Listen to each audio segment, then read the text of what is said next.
Hey folks, it's Brad Brain here. Wherever you are, I hope you're doing well. Yesterday, I discussed an idea that's a narrative that's out there where the results of the US election is going to affect the stock market. That's a topic that resonated with some people, provoked a bit of discussion. I want to elaborate on it a little bit today because it was, I think, perhaps a bit controversial. Let me be clear though, I'm not making any political commentary with this. I'm not saying one party or the other is preferred in my mind. I'm just telling you what's happened, right? I'm not saying what is going to happen. I'm telling you what has happened because although this narrative is that one of the parties is going to be more preferable than the other when it comes to the stock market, the reality is that is not something that there is very much, if any, historical evidence. Okay, so there's I mean, we could poke holes in any of these types of theories because we're going to talk about something called financial pornography in a minute here. And what do I mean by that? Well, financial pornography is salacious material that is designed to evoke a response. And a lot of this stuff that you're seeing is nothing more than financial pornography. So, one of the common ones is the Democratic Party is not as good for the stock market. But as I said yesterday, it's not so much the person that's in the White House that drives the stock market, it's the economy.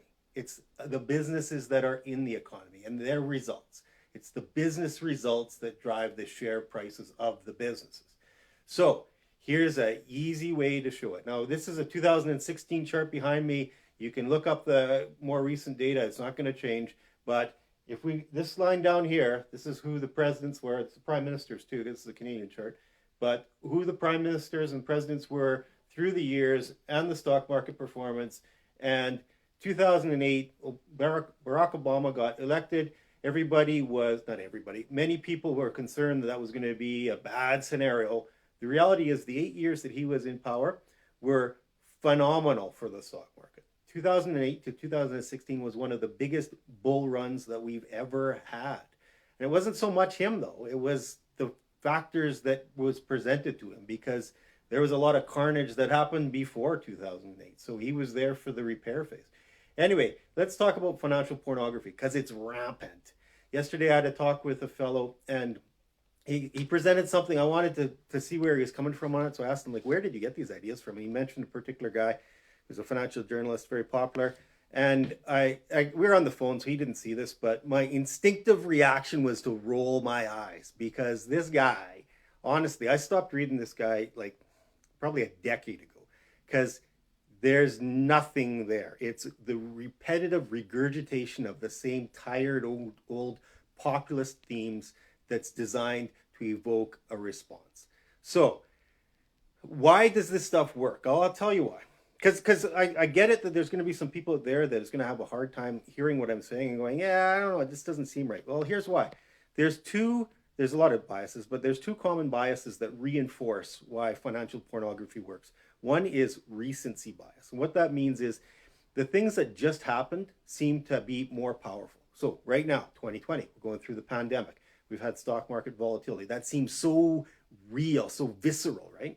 Well, guys, this is not the first time we've had pandemics. It's not the first time we've had market turbulence. It's not the first time we've had virtually any of this stuff, maybe except for murder hornets, whatever the heck those things are.